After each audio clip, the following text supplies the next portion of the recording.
By way of introduction, my name is Craig Sears. I'm president and founder of both Sears Pool Management Consultants, which is a company out of Atlanta, Georgia that provides commercial pool management services, as well as the Greater Atlanta Water Safety Alliance, which is what I'm here today doing and representing. And we are a nonprofit that I'll tell you about in just a moment. And then joining me today, I'm thrilled to have Dr. Adam Kaczmarski, the executive director from NDPA. Adam has done tremendous work in this space, and so I'm just thrilled to have him join. And Adam, I don't know if you want to add anything. Sure. Happy to be with everyone. Happy International Water Safety Day. As Craig said, my name is Adam Kaczmarski, the Executive Director of the National Drowning Prevention Alliance. I'm also an assistant professor of sport business and kinesiology at Indiana University of Pennsylvania. I am very humbled and honored to get to spend all of my time focused on the prevention of drowning and making water safer in the United States. So happy to be with you and share some of the tips and tricks today. Awesome. All right, well, with that, we'll get started. Just a little bit of introduction. You probably have heard of National Drowning Prevention Alliance before. You may not have heard of Greater Atlanta Water Safety Alliance, so just want to let you know we are also a 501c3 nonprofit. We were originally formed as a chapter of NDPA, although I'm not sure that structure exists any longer, but that was what we originally did in 2012. I do want to make sure that although we are going to be talking about a lot of advice and risk management type of advice and practices here, that neither Adam nor myself are attorneys, and anything that we say in here is just strictly our opinion. It is not legal advice, so please consult with an attorney if you're dealing with a matter that may be legal. Our mission here at GAWSA is to reduce the incidence of drowning as a leading cause of accidental childhood death, reduce the exposure and transmission of RWIs, which is recreational water illnesses, and increase the popularity of recreational swimming, advocate for swim lessons, learn to swim programs, and the sport of competitive swimming. So here at GAWSA, we just absolutely love the water. We want more people to enjoy it safely. So how we've been executing our mission so far is we do water safety seminars and workshops. This is an example. We offer them for free to various different groups, as you can see there, and the topics include anything from recreational water illnesses to drowning statistics, aquatic injury and case studies, children's water safety programs, aquatic risk management, shallow water blackout, Virginia Graham-Baker and ADA compliance, many other things. As we grow our mission, we continue to participate in the world's largest swim lesson event, which this year is going to be June 23rd. And we encourage everyone to, if you're in a spot where you can participate, it's not too late to sign up for that. It's a great program. We also subsidize swim lessons for underserved populations. And our long-term goal is to build our own aquatic facility where we can serve the community and provide swim lessons to underserved communities. So let's get to the informational portion. The first thing that I think we need to have an understanding of is drowning, because there's a lot of misinformation out there in the media as far as what drowning is. And the World Health Organization has defined drowning as the process of experiencing respiratory impairment from submersion or immersion in liquid. So it's important to note that this does not imply death or even the necessity for medical treatment after removal from the water, nor that any fluid enters the lungs. And there's three possible outcomes when someone drowns. It can be fatal, which of course is the worst, non-fatal with injury or morbidity, and then non-fatal without injury or morbidity, which obviously is the desired outcome. So now that we have reframed how we talk about drowning, we want to talk about it as a process. We want to think about it as a process. Similar to other disease processes or injuries. So we don't say we had a near heart attack or a near seizure, or this person kind of has cancer. They either have it or they don't. To different degrees, there can be different severity. So because drowning is a process, the faster we interrupt that process, the better the outcome. As we said before, that the outcome can be mild, moderate, or severe. And I think it's important to address a lot of misnomers out there that are in the media that you may see, such as near drowning, dry drowning, wet drowning, delayed or secondary drowning. None of these are actually medically recognized terms, but you may actually run across them in news stories. Basically, what most of them are addressing are complications that can arise following a drowning, a non-fatal drowning incident. And so in those cases, you want to have anybody that's been involved in a non-fatal drowning incident, you want to monitor them. They should get medical attention, and you want to monitor them for 2 to 4 hours afterward for any of those symptoms that are listed there on the slide, which can include persistent coughing, extreme drowsiness, trouble breathing, irritability, chest pain, unusual behavior, or abnormally low energy. Those can be signs that they are struggling with a complication from their drowning. So this video here is a little clip I'd like to show that gives you an idea of what drowning actually looks like. It's different than what you might see in the media. An unsupervised child falls into the pool reaching for a floating toy. As they attempt to get to the surface, they go into what Dr. Frank Pia identifies as the instinctive drowning response. Recognizing an individual in this response is critical because they may only be at the surface less than 60 seconds. The mouth is above the surface. They inhale and exhale quickly. Yelling or calling for help will be rare since the instinctive drowning response of the body is to breathe. The head will be tilted back and the mouth will be open. They push down on the water surface with their arms, attempting to keep themselves above the surface. They will vertically bob in one location and not move in any direction. Voluntary movements such as waving for help, swimming, or reaching a rescue support device is overridden by the body's natural defense mechanism to breathe. Remember, recognition of the instinctive drowning response is critical because the individual may only be at the surface for less than 60 seconds, approximately the length of time of this clip. So that slide, or that video rather, we like to show this to all of our lifeguard candidates. We like to show it to our clients as well. Can be very eye-opening. Of course, that's a reenactment. It's not an actual drowning, but for those of you in the drowning community, you probably have seen videos of real drownings, and it's not that far off. But it is very different than what you might see portrayed in the media. And so it's important for the public to start to understand that drowning does not look like it does in the media. It does not look like it does in movies or TV shows where people are screaming and yelling for help. Those folks are actually distressed swimmers if they can do that. But once the drowning process starts, instinct takes over, and that's the type of behavior that they display typically. Now that's for somebody who is a swimmer. For somebody who's a non-swimmer, that process goes much faster. So a non-swimmer drowning timeline, we're literally talking a few seconds here, where 1 second you have the toddler fall in, reaching for the side. 2 seconds, you can see his head tilting back there, going straight to the instinctive drowning response. 3 seconds, he's already face is already under. And you can imagine how quickly it is. I mean, how many of us are parents out there who have children, and we've seen how quickly they disappear from our sight, and how quiet this is.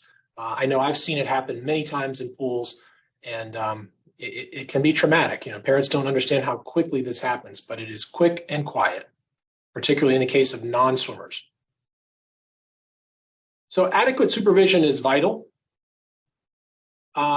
88% of child drowning deaths occur when a guardian is present. So that means that there was somebody around responsible for watching them, but they became distracted or maybe didn't think that the child was going to be in the water area. This is an alarming statistic. 70% of child drownings occur during non-swim time. So the guardian wasn't even expecting the child to be around the water. More drownings occur in shallow water than deep water. That's kind of a confusing fact that some people think, oh, you know, as long as you're in the shallow water, you're safe. That's not true at all. And we like to tell our clients as well as the general public that even if your pool is lifeguard staffed, that doesn't mean that the parent supervisor responsibility ends when they enter the pool gate. Parents are still responsible for keeping eyes on their children, and in all likelihood, hopefully, will recognize when their children is in danger, maybe even faster than the lifeguard, and probably able to respond better because hopefully they'll be closer to their children. Particularly if their children are non-swimmers, they should be at arm's length. Most younger children drown in swimming pools. Most older children and young adults drown in natural bodies of water. So that's important to keep in mind when we're keeping an eye around people, keeping an eye on people around the water. And if you're at an event and a child or a person goes missing, always check the water first. Obviously, if they've wandered off to the bathroom, that's not a critical emergency. But if they're underwater, that's a critical emergency. Time is of the essence. So some more statistics regarding drowning. It is the #1 cause of injury death for children ages 1 to 4, and it's the #2 cause for children ages 5 and older. Roughly 4,000 people fatally drown annually in the United States. And for every fatal drowning, there are 7 to 8 non-fatal drowning victims that need ER care. Over 75% of the drowning victims are male. So we got to keep an eye on our boys and our guys, not to say that we should ignore our women and females in the pool, but guys tend to be more risky and engage in behavior that may put them at higher risk for drowning. Minorities tend to drown at higher rates than Caucasians, and this is due to less access to the water, less access to instruction, as well as cultural stereotypes and fears that have perpetuated themselves and been passed down generationally. And so that's why it's so important that we act in ways that we can break the cycle.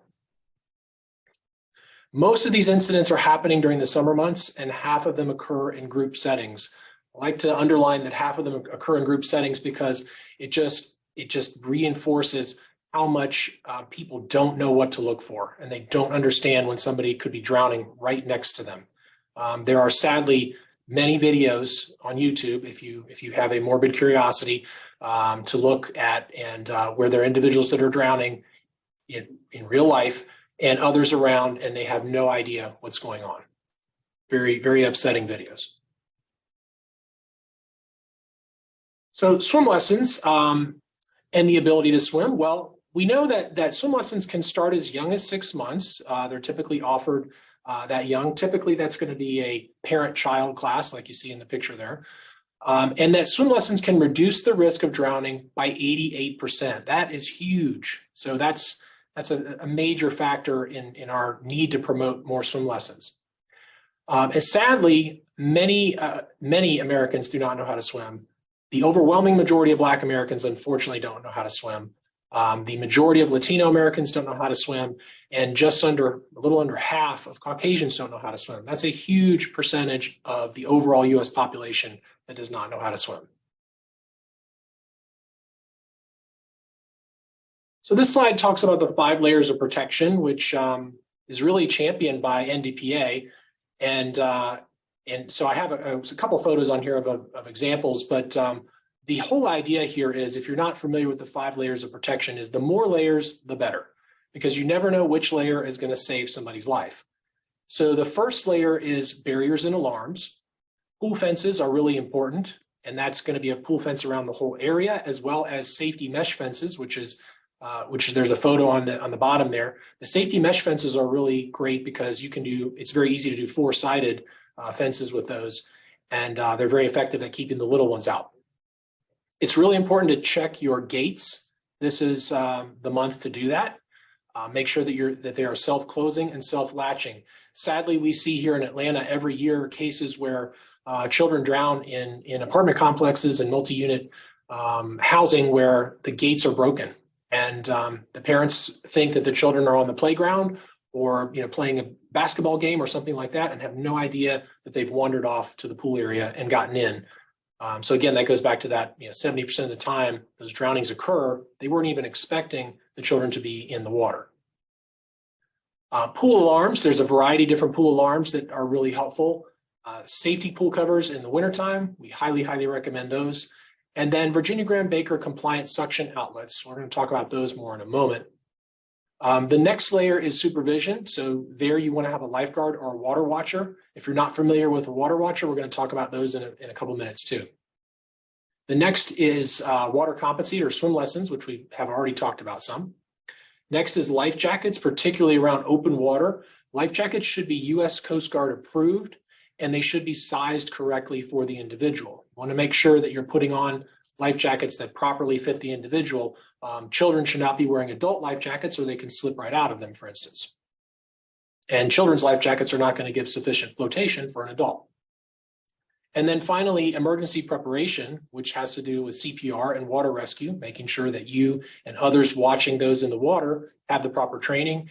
And then EAP stands for Emergency Action Plan, which is it's a plan that you should have for every aquatic facility in the event of an emergency. And as we said, the more layers, the better. All right, let's talk about pool drain safety. I wish I had a poll set up here because I'd like to know how many of you guys are familiar with this young lady in the corner. Her name is Virginia Graham Baker. Sadly, she died in a suction entrapment incident back, Adam, help me remember the year. Was it 2002? Do you know offhand? I believe that's correct, yes. Yes. So I think it was 2002. She died in a home entrapment in a spa where she became suction entrapped on the bottom of a spa drain, which was a single main drain. Extremely tragic. The folks that were there with her did not understand or not realize what was trapping her on the bottom. It's my understanding that they thought her swimsuit was stuck on the main drain cover and did not realize that she had actually a suction seal had been formed between her body and the pump because of the arrangement of the single drain facility that she was in. So because unfortunately of that horrible incident and several others, some good legislation came out of it, but it took a few years. And then in 2007, the Virginia Graham Baker Pool and Spa Safety Act was signed into law by George W. Bush and became active and enforced in December of 2008 for year-round pools and spring of 2009 for our seasonal pools. And so if you're familiar with the law, you probably, and you've been in aquatics a while, you probably know that you had to change your main drain grates out at that time to something that was no longer flat or flush with the pool surface, but something that had 3 dimensions to it and stuck up. And the reason for that is it makes it harder for a suction entrapment to occur.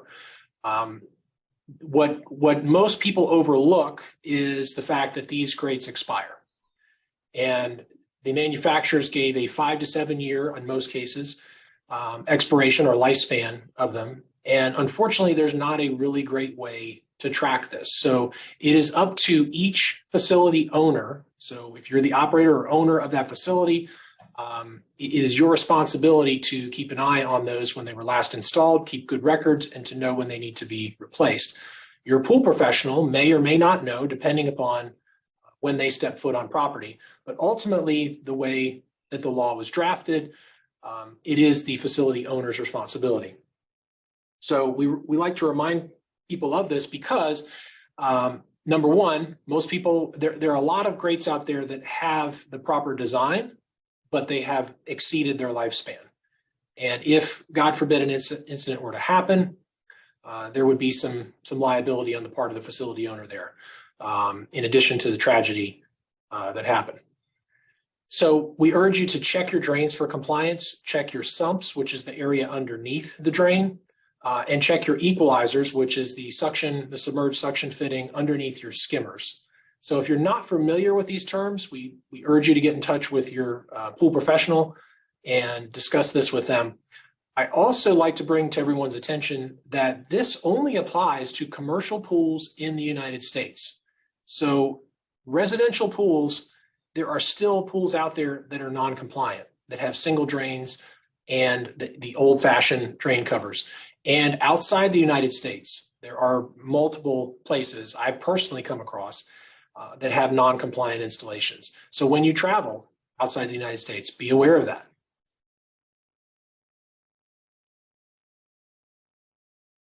So the next couple of slides focus on shallow water blackout, which is something that we'd like to increase awareness about because one of kids' favorite activities to do at the pool is breath holding games, breath holding competitions, and these can be very dangerous. So we highly recommend against them and banning them at your facility.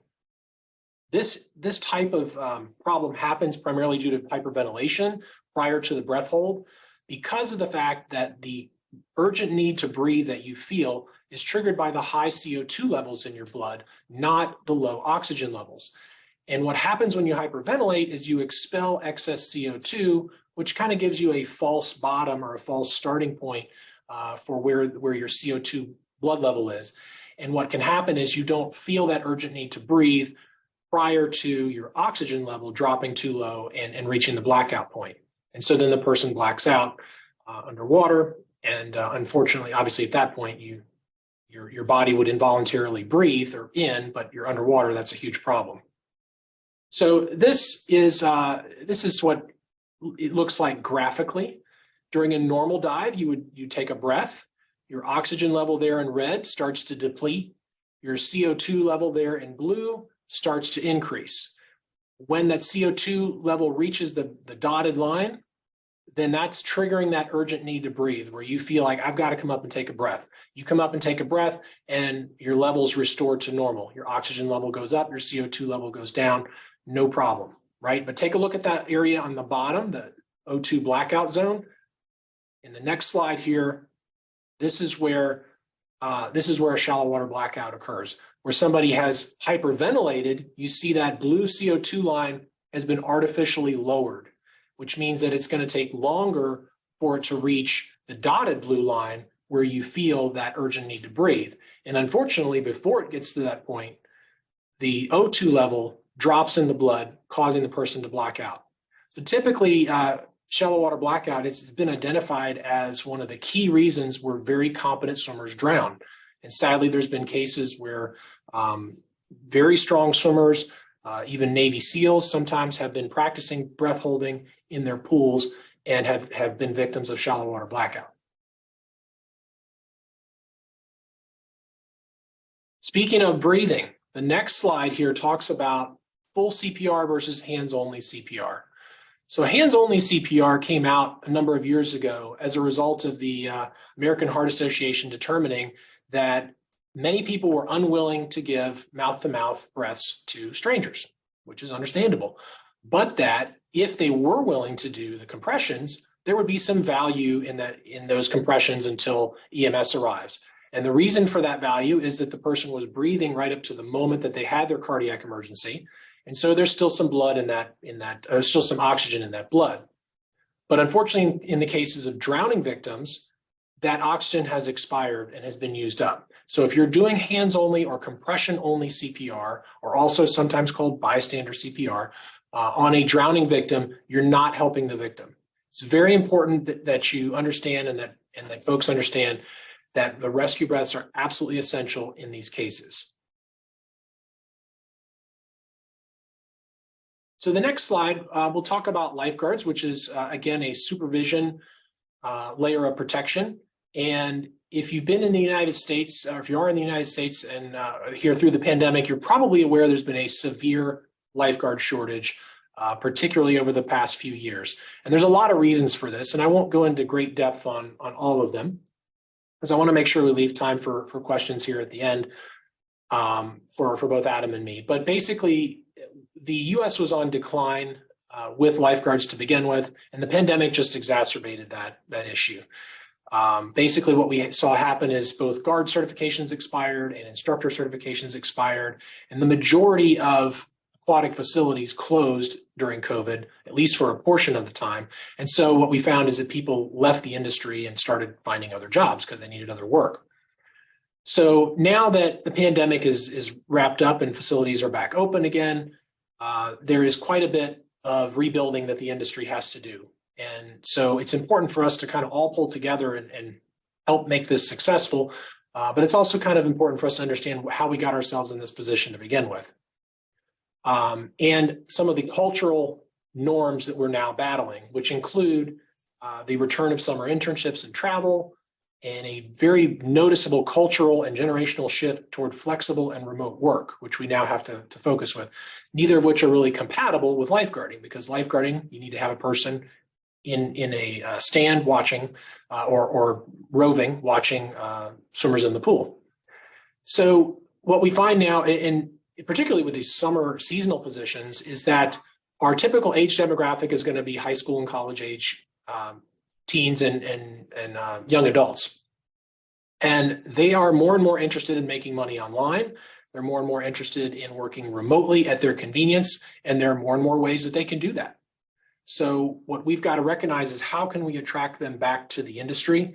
How can we attract them to that? The other thing that we find ourselves battling is psychological dependence on our electronic devices. Before the pandemic, everybody talked about monitoring your screen time of your children, right? Got to limit the screen time because it's not healthy for them. That went right out the window when the pandemic happened because we were all on our screens all the time, even for education. And so what did that do psychologically? Well, it increased our dependence and it increased our anxiety when we are separated from these devices. And so what we're now battling is from a recruiting standpoint and from a policy standpoint, we know that we can't have electronic devices with us on the stand when we're lifeguarding, but it causes a good deal of anxiety for many of our staff. And it also means that our attention spans, particularly for the younger generations, have decreased because of this need for constant interaction and stimulation from our screens.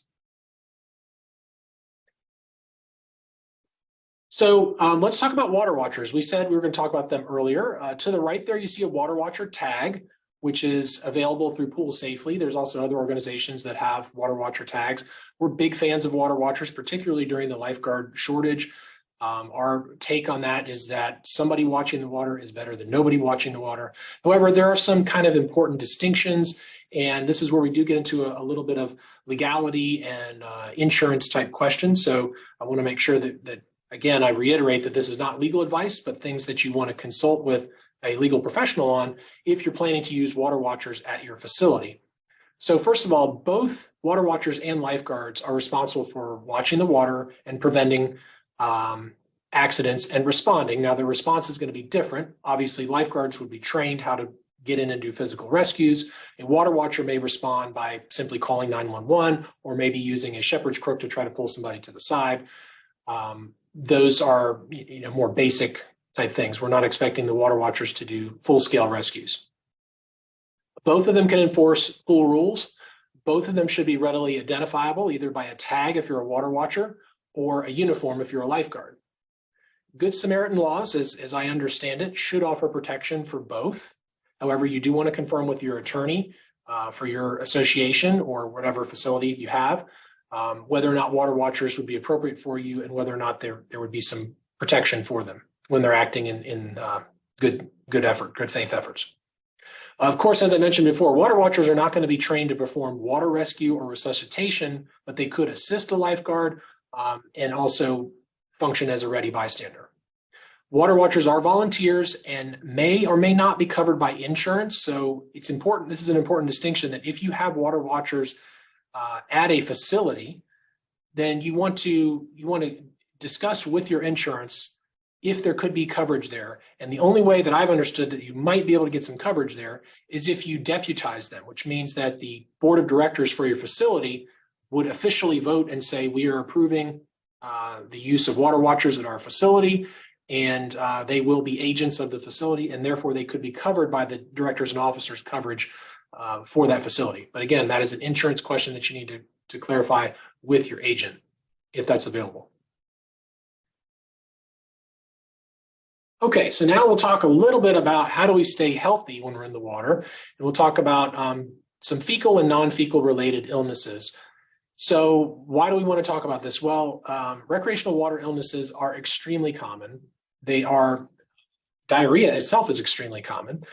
The CDC found that the average swimmer carries, 0.14 grams of feces into the water with them on their bodies. That's average.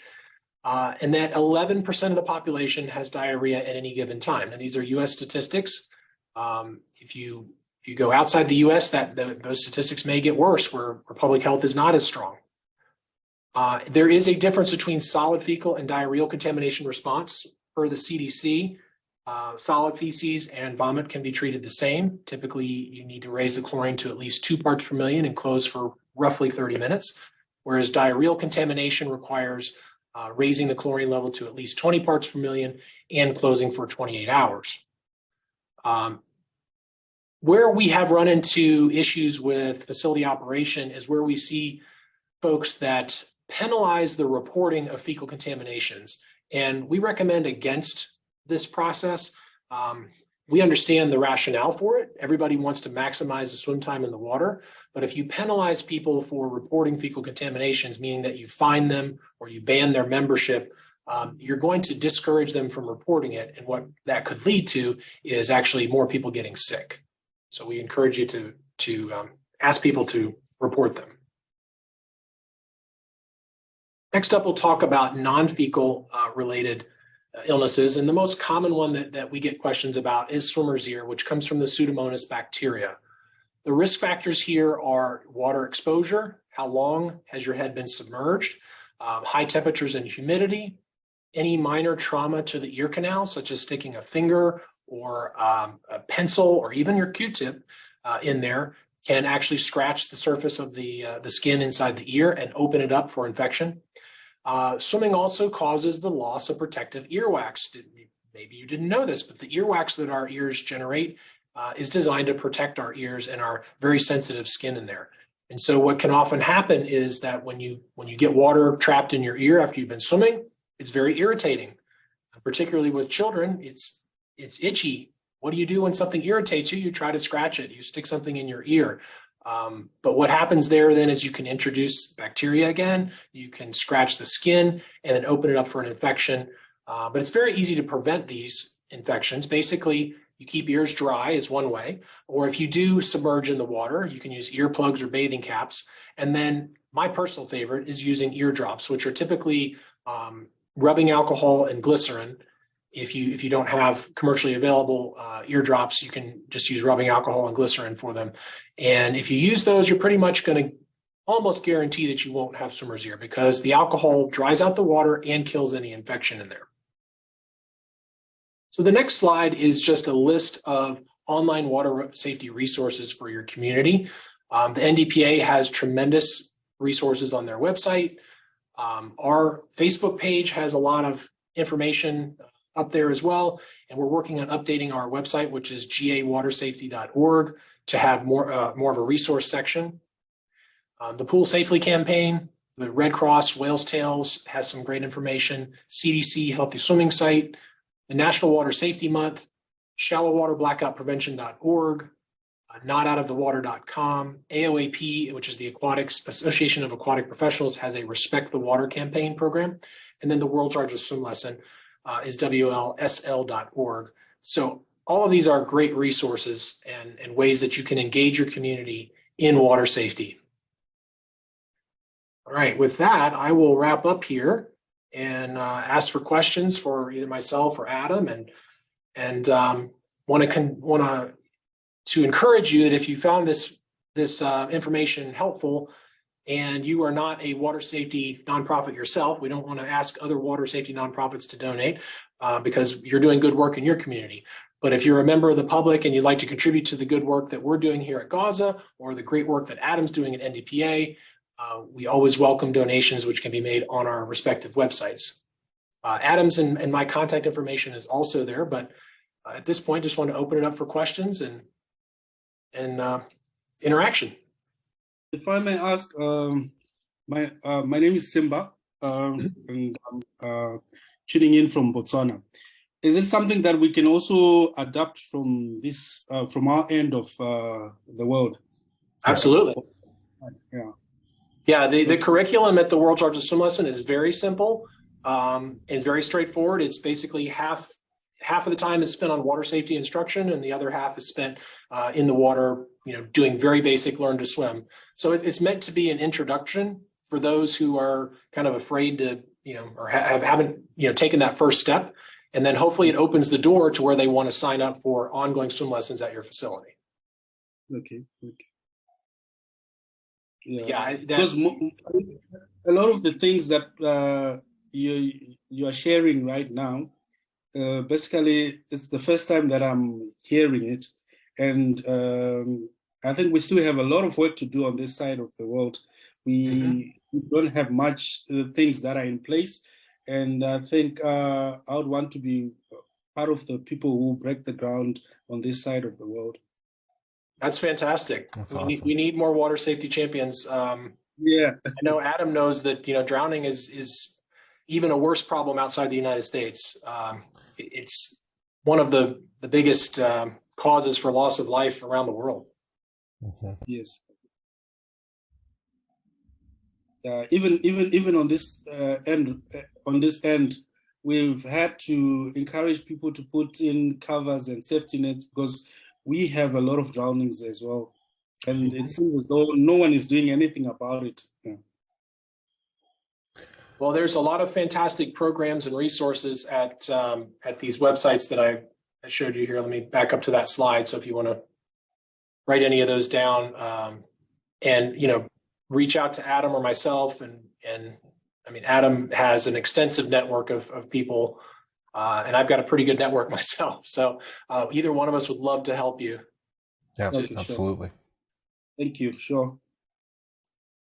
Yeah, Adam, I think it also would be great for us to put our contact information on the chat, just here as a resource within this workshop that you've done would be essential as well, just to see if there's any way that we can collaborate with everybody else that's on this workshop. Absolutely. Yeah. If you'd like to do that, feel free to do that. And anybody who wants their contact information shared, we can send it to the group who attended today. So what I went over today was really kind of the highlights. I mean, there's a lot of deeper dive that we could do, no pun intended there, on many of these topics. But, we wanted to do for International Water Safety Day, we wanted to kind of give folks an overview of what's out there and some of the things to look out for that many times the general public is not aware of. All right. Well, I wish you guys a wonderful May 15th and happy pool opening, facility opening to whoever is opening this month. Hopefully a lot of you are, and thinking about ways that you can have a positive impact in your community with drowning prevention and learn to swim programs. I think Adam would agree that there's just so many wonderful things that happen when people get together around water, and if we can prevent the bad things from happening, it'll make the good things even more powerful. I think everybody knows that it's fun to be around water. I think many of us are naturally drawn to water. It's healthy to be around water, but from a both physical and mental and emotional standpoint, water brings us joy. So, but it can also bring terror for a lot of people. So it's important to know that and to be ready to address that. All right. Well, I'm going to go ahead and we'll wrap up the webinar. Thank you guys for coming. Thank you so much, and appreciate the sharing here of your contact information. And we will distribute that out once we have the recording ready to go. And anybody who'd like a copy of the slides, just let me know. I can send those to you as well.